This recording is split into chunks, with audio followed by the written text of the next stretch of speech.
आता आपण बघूया लग्नानंतर होईलच प्रेम याचा एपिसोड रिव्ह्यू. कालच्या भागात आपण बघितलं की नंदिनी जीवाला बाहेर भेटायला बोलवते. तेव्हा नंदिनी कॅफेमध्ये जाऊन बसते. जीवाही येतो. तेव्हा नंदिनी बोलणार तेव्हा जीवा बोलतो, ऐक ना मी ऑर्डर करू. तेव्हा जीवा 2 चहा आणि बन मस्का ऑर्डर करतो. आणि नंदिनीची विचारपूस करत असतो, तू जेवत होती ना गं व्यवस्थित? तू घरी नसल्यामुळे करमत नाही अगं.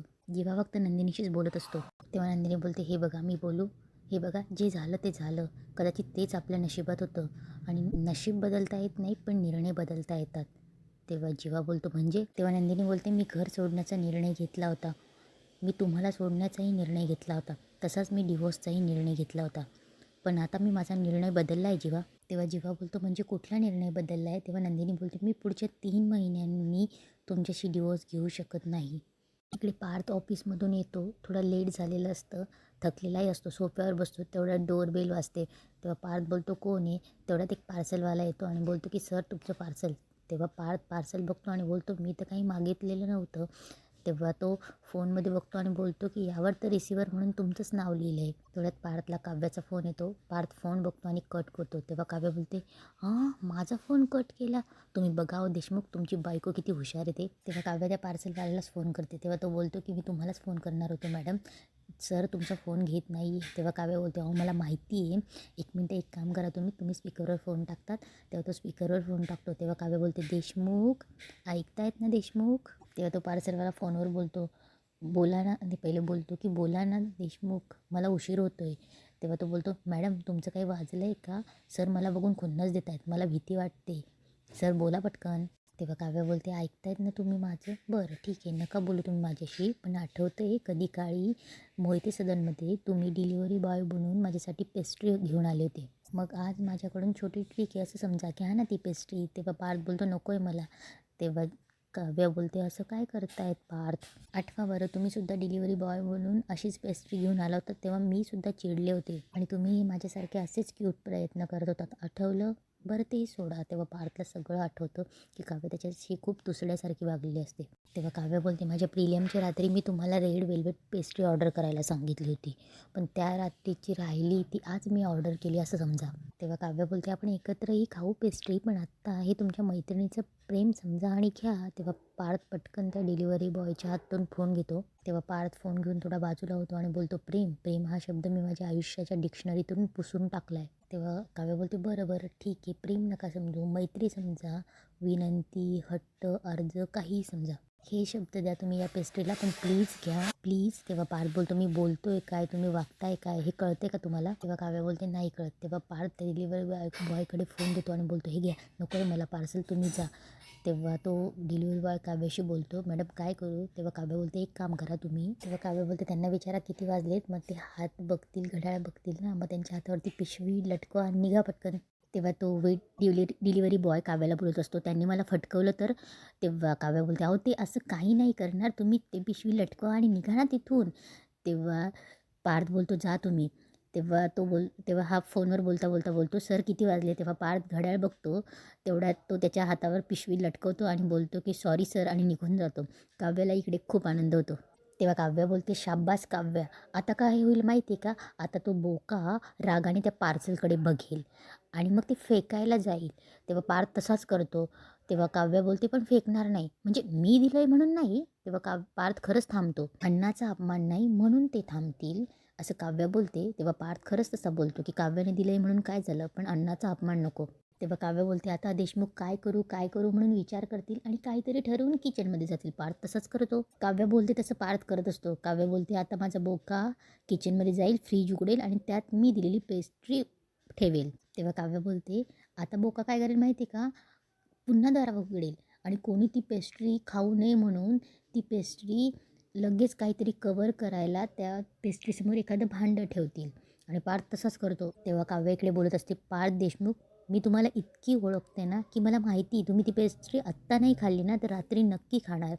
तेव्हा काव्या थोडी स्माईल करते आणि मोबाईलमध्ये पार्थचा फोटो बघून बोलते की लव यू देशमुख. इकडे जीवा एकदम शांत होऊन नंदिनीला विचारत असतो की काय, तू पुढच्या 3 महिन्यात डिवोर्स घ्यायचा नाही आहे तुला? काय म्हणजे आपला? तेव्हा जीवा एकदम फुंदरीने उठतो आणि बोलतो की यस. तेव्हा सगळे त्याच्याकडे बघायला लागतात. तेव्हा जीवा बोलतो सॉरी सॉरी, पुन्हा खाली बसतो आणि बोलतो की थँक्यू यार, म्हणजे तू माझ्याबरोबर आहेस.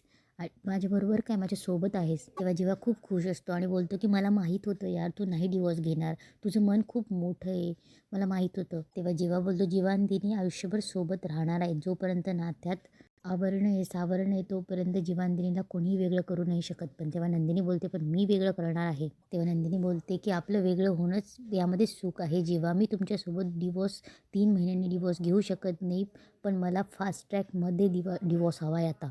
इकडे काव्य हा झालेला सगळा प्रकार अनिशाला सांगत असते. तेव्हा अनिशाही खूप खुश होते आणि बोलते की तेव्हा काव्य बोलते की मला माहिती आहे आत्ता देशमुख माझ्यावर चिडले पण ते पेस्ट्री नक्की खातील. तेव्हा अनिशा बोलते नक्की नक्की खातील, तू टेन्शन नको घेऊ, आणि नाहीच खाल्ली तर त्यांची ही खारुताई आहे ना मॅनिफेस्ट करायला. तेव्हा काव्य बोलत असते की मला माहिती आहे पार्थ देशमुख पेस्ट्रीही खातील आणि मलाही स्वीकार करतील. तुला माहिती का गुरुजी तेच बोलले की प्रेम दुबळं करतं, पण प्रेम मिळवण्याची ताकद ही आपल्यामध्ये हवी असते. तेव्हा अनिशा बोलते की कोणते गुरुजी. तेव्हा काव्य सांगत असते की ते नाही का आपल्या कॉलेजच्या प्रिमायसेसमध्ये भेटले होते ते देशमुखांचे गुरुजी. तेव्हा अनिशा बोलते अरे बापरे ते गुरुजी, बापरे असे गुरुजी तर आयुष्यातच नको बाबा. मी काय म्हणते, त्यांनी सोल्युशन द्यायचं की असे संकेत द्यायचे, तू त्यांना डायरेक्टच विचार की काव्यार्थ कधी एकत्र येतील. तेव्हा काव्य बोलते नाही अनिशा, ते त्याचं उत्तर देणार नाही, त्यासाठी मलाच प्रयत्न करावे लागतील. तेव्हा काव्य बोलते पण काय करायचं नेमकं तेच मला कळत नाही आहे. तिकडे अनिशा बोलते की काव्या पार्थ जिजू जरा ओव्हर करताय असं तुला वाटत नाही का. तेव्हा काव्य बोलते अगं. तेव्हा अनिशा बोलते की हो ना ते ग्रीन फ्लॅग आहेत ना गं, आणि मग पास्ट टू पास्ट असतो यार, त्यांनी तो विसरून पुढे जायला नको का. प्रेझेंट इम्पॉर्टंट असतो बाबा, पास्ट नाही. तेव्हा काव्य बोलते अनिशा मला माझा पास्ट विसरायला किती वेळ लागला होता. तेव्हा अनिशा बोलते मला ते आठवायचं पण नाही बाबा. तेव्हा अनिशा बोलते तुला खूप वेळ लागला होता बाबा. तेव्हा काव्य बोलते मग एक्झॅक्टली, मग मला पण पार्थ देशमुखांना तेवढा वेळ द्यायला हवा ना, म्हणजे तेव्हा म्हणजे काव्यासाठी वेगळे नियम आणि पार्थ देशमुखांसाठी वेगळे नियम असं काही आहे का. कसं आहे ना अनिशा, ती आधीची काव्य असती ना तिला काही फरक पडला नसता, तिचा अभ्यास भला मी भली, पण पण आत्ताची काव्य वेगळी आहे. पार्थ देशमुखांमुळेच अनिशा ही काव्य उलगडली आहे. आणि अगं तो माणूस ग्रीन फ्लॅग आहे म्हणून त्याने सगळं कसं मान्य करावं असं कुठे असतं. अगं माणूस आहे तो, AI नाही. तेव्हा अनिशा बोलते पण मी त्या आधीच्या पारजीजींना खूप मिस करते. तेव्हा काव्य बोलते परत येतील ते एक दिवस, ते स्वतःहून मला फिसकारलेली मांजर आणि तुला खारुताई म्हणून हाक मारतील. तेव्हा अनिशा बोलते तोपर्यंत मी असेच प्रयत्न करत राहीन. तेव्हा काव्य बोलते तोपर्यंत मी असेच प्रयत्न करत राहीन अनिशा. घड्याळात जेव्हा जेव्हा 11-11 वाजतील तेव्हा तेव्हा मी असंच मॅनिफेस्ट करत राहीन. आणि मॅनिफेस्टमध्ये काय ताकद असते ना हे त्यांनीच मला शिकवलं आहे. आणि आता बघच मॅनिफेस्ट करून मी त्यांना कशी परत करते ना माझ्या आयुष्यात. तेव्हा काव्य बोलते डिसेंबर वाईट गेला आहे, जानेवारी नक्कीच चांगला जाईल.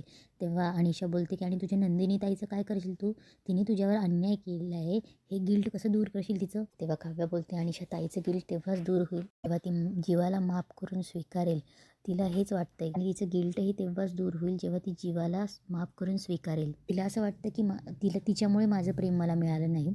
पण तुला सांगू अनिशा, जीवा तिच्याच नशिबात होता अगं.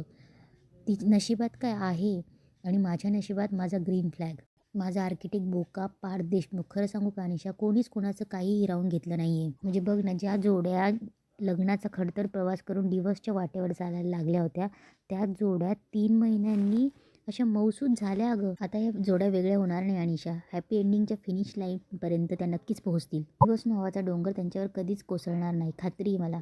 इकडे जीवा बोलतो डिवोर्स. तेव्हा सगळे बघायला लागतात. तेव्हा जीवा बोलतो काय बोलतेस तुला फास्ट ट्रॅकवर डिवोर्स घ्यायचा आहे, आर यू सिरियस. तेव्हा नंदिनी बोलते हो जीवा, मला आता या रिलेशनमध्ये नाही राहायचं आहे. तेव्हा जीवा बोलतो हे बघ नंदिनी, तो तिचा हात पकडणार. तेव्हा नंदिनी बाजूला होते. तेव्हा जीवा बोलतो की बघ मला तुझा राग कळतोय. तेव्हा नंदिनी बोलते राग नाही आहे जीवा, मी दुखावले गेले. माझ्या बहिणीचं सुख माझ्यामुळे हिरावलं गेलं, यामुळे दुखावले मी. माझ्या नवऱ्याचं प्रेम मी जिंकू शकले नाही म्हणून हरले मी. त्यामुळे तुम्ही पण डिवोर्ससाठी तयार राहा, निदान मी माझ्या नजरे देऊन उभी राहू शकेल. तेव्हा जीवा बोलतो नाही नंदिनी. जीवा तिच्याजवळ बसतो आणि बोलतोय बघ एक मिनिट तू शांत हो, आपण जरा एक काम करूया, जरा मागे जाऊया. तेव्हा जीवा बोलतोय बघ आज आपल्या लग्नाचा 2रा दिवस आहे, ऐक ना, आज आपल्या लग्नाचा 2रा दिवस आहे आणि मी तुला माझा आणि काव्याचा सगळा भूतकाळ सांगितला. काय करशील तू. तेव्हा नंदिनी बोलते, आता या सगळ्याचा काय उपयोग जीवा? तेव्हा जीवा बोलतो, अगं असं काय करतेस? आपण बोलतोय ना, डिस्कशन करतोय ना, मला सांग ना, मी तुला सांगितल्यावर तू काय करशील? तेव्हा नंदिनी बोलते, मी हे लग्न मोडलं असतं. तेव्हा जीवा बोलतो, तू माझ्यासाठी आणि काव्यासाठी हे लग्न मोडलं असतं आणि मग नंतर काय केलं असतं? तेव्हा नंदिनी बोलते, मी थोडा वेळ घेतला असता, थोडं सावरलं असतं स्वतःला. तेव्हा जीवा बोलतो, आणि लग्न? तेव्हा नंदिनी बोलते, आत्ता विचार करते तर असं वाटतंय मी कोणासोबतच लग्न केलं नसतं. तेव्हा जीवा बोलतो, सगळं केल्यानंतर तुला काय वाटलं असतं? या सगळ्यांमध्ये जे माझ्या बहिणीला हवं आहे ते तिला मिळवून देऊ शकल्याचं सुख आणि तुम्हाला या लग्नातून मोकळं करण्याचं सुख भेटलं असतं. तेव्हा जीवा बोलतो, नंदिनी या गोष्टी बोलायला आणि ऐकायला सोप्या वाटतात. तू तुझ्या बहिणीसाठी तुझं लग्न मोडलं असतं, ग्रेट, पण त्याने माझ्या भावाचा संसार मोडला असता, त्याचं काय? हे बघ, तू माझ्यासाठी काव्याला मोकळं केलं असतंस आणि तू महान झाली असतीस. पण माझ्या भावाचं काय? माझ्या भावाने पण माझ्यासाठी हे सगळं केलं असतं. माझ्या नजरेत तोही महान झाला असता, पण माझं काय? मग मी काय? मला बरं वाटलं असतं या सगळ्यात. पण नाही, मी कदाचित काव्याशी लग्नच करू शकलो नसतो अगं. तुम्ही आमच्यासाठी त्याग केला असता, पण तुमच्या गिल्टमध्ये आम्ही दोघंही कायमच अनमॅरिड राहिलो असतो अगं. आणि खरंच हेच झालं असतं अगं, कारण आपण चौघेही खूप सेन्सिटिव्ह आहोत, इमोशनल फुल आहोत अगं. आणि हाच प्रॉब्लेम आहे अगं, तुझ्या बहिणीला त्रास झाला की तुला त्रास होतो, माझ्या भावाला त्रास झाला की मला त्रास होतो. म्हणूनच सांगतोय अगं, आपल्या चौघांच्या केसमध्ये परिस्थिती विलन आहे, आपण नाही अगं. तेव्हा जीवा बोलतो, गेटिंग माय पॉईंट. तेव्हा नंदिनी बोलते, हे बघा जीवा, मी तुम्हाला आता तुमच्यासोबत नाही बघू शकत. 16 डिसेंबरला मी जे काही बघितलं प्रोजेक्टवर ते नाही विसरू शकत. पण त्या मिस केबद्दल पुन्हा पुन्हा विचारून सुद्धा तुम्ही माझी दिशाभूल करत राहिलात. तुम्ही मला फ्रेंडशिप बँड बांधला होता, पण तुमच्याकडून माझ्यासोबत मैत्री कधीच नाही झाली. तुम्ही ती मैत्री कधीच नाही केली. मी तुम्हाला मित्र मानलं कायम, पण तुम्ही नाही मानलं. तुम्ही मला मैत्रीण मानलं असतं तर विश्वासात घेऊन कधीतरी हे सांगितलं असतं. नाही, आता सगळं संपलंय, सगळं तुटलंय आता. तेव्हा जीवा तिच्या हातात हात घेतो आणि बोलतो की मला तुटलेलं सगळं जोडता येतं, पण मला जोडलेलं नकोय जीवा. काय, एखादा धागा तोडल्यानंतर जरी त्याची गाठ बांधली तरी ती खून तशीच राहते आणि ती खून कायम तुटलेल्या नात्याची आठवण करून देत राहते. मला आता जोडलेलं, तोडलेलं, जबरदस्ती लादलेलं काहीच नकोय. मला मुक्ती हवी. तेव्हा जीवा तेव्हा जेव्हा नंदिनीकडे बघतो आणि टेन्शनमध्ये येतो आणि इथेच आजचा एपिसोड संपतो.